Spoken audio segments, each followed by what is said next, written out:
ভিডিওতে আমরা পরিবর্ত বা প্রতিস্থাপন এই চ্যাপ্টারের অতি সংক্ষিপ্তর যে প্রশ্নগুলো ছিল আলোচনা করেছি।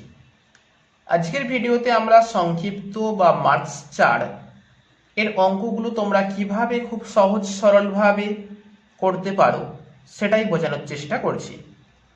চলো, প্রথম যে প্রশ্নটা আছে কিভাবে তোমরা করতে পারছো। দেখো, 1 দাগের এবং 2 দাগের এই দুটো প্রশ্ন কিন্তু একই রকম ভাবেই তোমরা করবে। কিভাবে করবে আমি দেখিয়ে দিচ্ছি। ইন্টিগ্রেশন dx বাই যেটা আছে, দেখো এখান থেকে কিন্তু তুমি কি কমন পাচ্ছ সেটা খেয়াল করো। x কিন্তু তোমার কমন এসে যাচ্ছে, তাহলে এই যে x মাইনাস a আসছে এটাকে তুমি জেড স্কোয়ার ধরো, কারণ রুট আছে। তাহলে dx সমান 2z dz। তাহলে এখানে যদি বসিয়ে দাও 2z dz, দেখো এইটার পরিবর্তে জেড স্কোয়ার হতো, রুটের বাইরে করলাম জেড, আর এখানে x এর মানটা কিন্তু তুমি খুব সহজভাবেই বসিয়ে দিচ্ছ জেড স্কোয়ার প্লাস এ। জেড জেড কেটে গেল, 2 বাইরে যাচ্ছে, dz জেড স্কোয়ার, এ মানে এটাকে তুমি লিখতে পারো রুট এ তার হোল স্কোয়ার। তাহলে কিন্তু তোমার সূত্রে পেয়ে গেলে তুমি কোন সূত্র আসছে, 2 থাকছে log mod z plus root over এটা প্লাস সি। এবার এখানে তুমি জেড এর মানটা বসিয়ে দাও, দিলেই তোমার অ্যান্সারটা কিন্তু চলে আসছে। 2 নম্বর যে প্রশ্ন আছে এটাকে তুমি এই প্রসেসে করতে পারো, অথবা তোমাকে আর একটা প্রসেস আমি দেখিয়ে দিচ্ছি, dx by 2x minus x square. তোমার যেটা সহজ মনে হবে তুমি সেটাই করতে পারো। কিভাবে করছো, dx রুটের ভেতরে আমি 1 একটা যোগ করছি একটা বিয়োগ করছি, এখান থেকে যদি তুমি মাইনাস কমন নিয়ে নাও তাহলে কি আসছে, এটা আসছে। তার মানে dx রুটের ভেতরে 1 স্কোয়ার, এটা কি আসছে x মাইনাস 1 এর হোল স্কোয়ার। তাহলে দেখো এটা কার সূত্র, এটা সূত্রে পেয়ে গেলে তুমি sine inverse x minus 1 plus c, এটাই কিন্তু তোমার উত্তর এসে যাচ্ছে। নেক্সট 3 নম্বর প্রশ্নটা আমি তোমাদের পুরোটা দেখাচ্ছি না, কিন্তু কিভাবে করছো তোমরা নিজেরাই বুঝতে পারবে এবং নিজেরাই করে নিতে পারবে খুব সহজভাবে। আমি পুরোটা কেন করছি না, তোমরা যদি নিজেরা করো তাহলে কিন্তু তোমরা শিখতে পারবে বেশি। ওপরেরটা যা ছিল রেখে দাও, নিচেরটা 5 সেক স্কোয়ারটাকে তুমি লিখতে পারো কত, 1 প্লাস 10 স্কোয়ার। এবার তুমি ধরে নাও tan x সমান জেড, তাহলে tan এর ডেরিভেটিভ কি জানি আমরা, সেক স্কোয়ার এক্স dx সমান dz। তাহলে এখানে যদি বসিয়ে দাও dz, নিচে কি হবে 5, ব্র্যাকেটটা তুলে দাও -1 মাইনাস জেড স্কোয়ার। তাহলে এটা বিয়োগ করলে 4 মাইনাস জেড স্কোয়ার, 4 মানে সেটা 2 স্কোয়ার লিখতে পারো, তাহলেই তোমার ফর্মুলা পেয়ে যাচ্ছ তুমি। এবার আসছি 4 দাগে। 4 দাগ থেকে যে প্রশ্নগুলো আছে এই প্রশ্নগুলো সবগুলোই মোটামুটিভাবে একই প্রসেসে তোমরা করে নিতে পারছো। তোমাদের উদ্দেশ্য থাকবে নিচে যেটা দেওয়া আছে এটাকে পূর্ণবর্গ আকারে প্রকাশ করা। তাহলে কিভাবে তুমি পূর্ণবর্গ করতে পারছো, যদি এক্স স্কোয়ারের সঙ্গে কিছু থাকে কমন সেটা কমন নিয়ে নিতে পারো। আমার এখানে কিছুই নেই, আমি এটাকে সাজিয়ে লিখলাম +4 তাহলে কি হচ্ছে, এই তিনটে নিয়ে আমি সূত্র পেয়ে গেলাম, আর এটাকে লিখলাম 2 স্কোয়ার। দেখো এটা কার সূত্র, এটা 1/a tan inverse x/a plus C. তাহলে কিন্তু এটাই আমার উত্তর হয়ে যাচ্ছে। তোমরা যখন 5 দাগেরটা করবে এখান থেকে 6 কমন নেবে, নেওয়ার পরে তুমি পূর্ণবর্গ আকারে সাজিয়ে নেবে, এটার ক্ষেত্রেও ঠিক তাই। 7 দাগে যখন করবে 7 দাগেরটা করার সময় তুমি ধরে নেবে যে এক্স স্কোয়ার সমান জেড, এটা ধরে নেওয়ার পরে পুরোটা জেডে কনভার্ট হয়ে যাচ্ছে, জেডে কনভার্ট হয়ে যাওয়ার পরেই তুমি কিন্তু পূর্ণবর্গ আকারে একইভাবে করতে পারছো। একই রকমভাবে সাতের দাগের দুয়েরটাও তুমি করতে পারবে। নেক্সট চলে যাচ্ছি 8 নম্বর প্রশ্নে। 8 নম্বর প্রশ্নটা করার সময় এ টু দি পাওয়ার এক্সকে তুমি জেড ধরো, তাহলে a to the power x dx সমান ডিজেড, এখানে বসিয়ে দিলে কি আসবে ডিজেড, নিচেরটা কত আসছে 5 - 4z মাইনাস জেড স্কোয়ার। যদি পূর্ণবর্গতে তোমার সমস্যা থাকে আমি একটু দেখিয়ে দিচ্ছি, তাহলে এটা আমি যদি রাফে তুলে নিই, এখান থেকে মাইনাস কমন নিয়ে নিলাম, তাহলে জেড স্কোয়ার -4z -5, এটা +4z হয়ে যাবে, মাইনাসটা থাকলো জেড স্কোয়ার +4z +4 -9 লিখতে পারো, এটা ব্যালেন্স করলে এটা আসছে। তাহলে এটা নিয়ে তোমার ফর্মুলা পড়ে গেল z+2 এর হোল স্কোয়ার -9, মাইনাসটা গুণ করে দিলে কি হচ্ছে 3 স্কোয়ার মাইনাস এটা, তাহলে এই মানটা তুমি এখানে বসিয়ে দাও। তাহলে সূত্রটা কি আসছে dx/স্কোয়ার মাইনাস এক্স স্কোয়ার, ফর্মুলা তো তোমার জানাই আছে 1/2a log mod a plus x by a minus x, formula ফেলে দেবে, দেওয়ার পরে তুমি জেড এর মানটা ওখানে বসিয়ে দেবে, দিলেই কিন্তু তোমার প্রমাণটা এসে যাবে। নেক্সট চলে আসছি 9 নম্বর প্রশ্ন। 9 নম্বর প্রশ্নটা করার জন্যে আমি প্রথমে ওপর নিচে একটা এক্স স্কোয়ার গুণ করে দিলাম, তাহলে এই রুটের ভেতরেরটাকে আমি জেড স্কোয়ার ধরলাম, তাহলে ডেরিভেটিভ করলে 1 এর জন্য 0, এটার জন্য 3x square dx 2z DZ, তার মানে এই যে এক্স স্কোয়ার ডিএক্স এর পরিবর্তে কত লিখব 2z ডিজেড বাই 3, 2 এর 3 বাইরে করে দিলাম, তাহলে জেড ডিজেড, আর এখানে এক্স এর কিউবের মানটা এখান থেকে বসাও, জেড স্কোয়ার -1, এটার পরিবর্তে জেড, এটা কেটে গেল, তাহলেই কিন্তু তোমার এটা দেখো ফর্মুলা পেয়ে যাচ্ছ, তুমি ফর্মুলা ইউজ করে দাও, দিলেই তোমার অঙ্কটা চলে আসছে।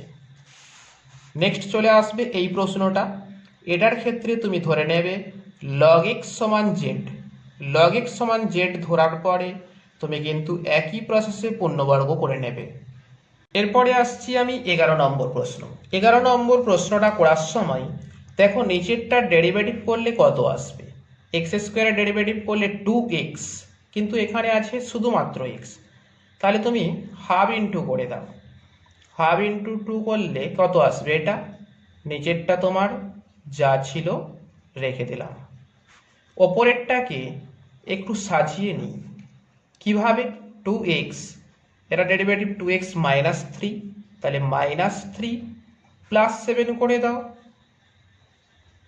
এবার এটাকে তুমি দুটো পার্টে ভাগ করো, এটা নিয়ে একটা +7 নিয়ে আরেকটা, তাহলে হাফ 2x -3 বাই এটা dx +7 বাইরে রেখে দাও, 7/2 হয়ে যাবে, dx by x square -3x + 2, তাহলে এই পার্টটা করার সময় তোমার কি হচ্ছে নিচেরটার ডেরিভেটিভ ওপরে আছে, তাহলে লগ মড নিচেরটা হয়ে যাবে, আর এই পার্টটা তুমি পূর্ণবর্গ করে দাও, তাহলেই তোমার চলে আসবে। অথবা তোমরা এটাকে কি করতে পারো, এটাকে মিডল টার্ম করে নিতে পারো, মিডল টার্ম করলে কি হবে, একটা আসবে তোমার x - 2 আর একটা আসবে x - 1, এবার এটাকে তুমি দুটো পার্টে ভাগ করে দাও, তাহলেও কিন্তু তোমার হয়ে যাবে। 12 নম্বর যে প্রশ্নটা আছে এটাও কিন্তু তোমরা 11-র মতো করবে, আর 13 নম্বর প্রশ্নটা যখন করছো কিভাবে করবে আমি দেখিয়ে দিচ্ছি, 2x + 1 বাই dx, এটা তোমরা আগের মতো করেও করতে পারো, অথবা আমি তোমাদেরকে দুটো পার্টে ভাগ করে দেখিয়ে দিচ্ছি। দুটো পার্টে ভাগ করলে কি হবে 1/x প্লাস 5/x + 3 dx, দেখো এটা যদি তুমি লসাগু করো ওপরটা তোমার কি আসতো x + 3 + 5x, যোগ করলে কত 6x + 3, তাহলে তুমি যদি 3 কমন নাও এটা আসছে, তাহলে ব্যালেন্স করার জন্য সামনে একটা 1-এর 3 দিয়ে দাও, এবার তুমি ইন্টিগ্রেশন করে দাও, এটার জন্যে লগ মড এক্স, এটার জন্যে 5 লগ মড এটা প্লাস সি, এটাই তোমার কিন্তু উত্তর হয়ে যাচ্ছে। নেক্সট আসছি 14 নম্বর প্রশ্ন। 14 নম্বর প্রশ্নটা করার সময় আমি ওপরে একটা প্লাস মাইনাস স্কোয়ার করছি, ব্যালেন্স করার জন্য প্লাস এক্স স্কোয়ার। এবার আমি এটাকে দুটো পার্টে যদি ভাগ করে দিই, তাহলে এইটা নিয়ে একটা এবং বাকিটা নিয়ে আর একটা হয়ে যাচ্ছে।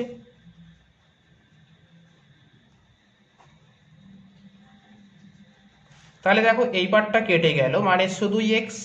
এখানে স্কোয়ারটাকে ধ্রুবক বাইরে করে দাও, আর এটা কিন্তু তোমার সূত্রে পেয়ে যাচ্ছ তুমি 1/2a log mod x minus a by x plus a plus c. এটা একটু সরল করে দিলেই তোমার কিন্তু উত্তরটা চলে আসবে।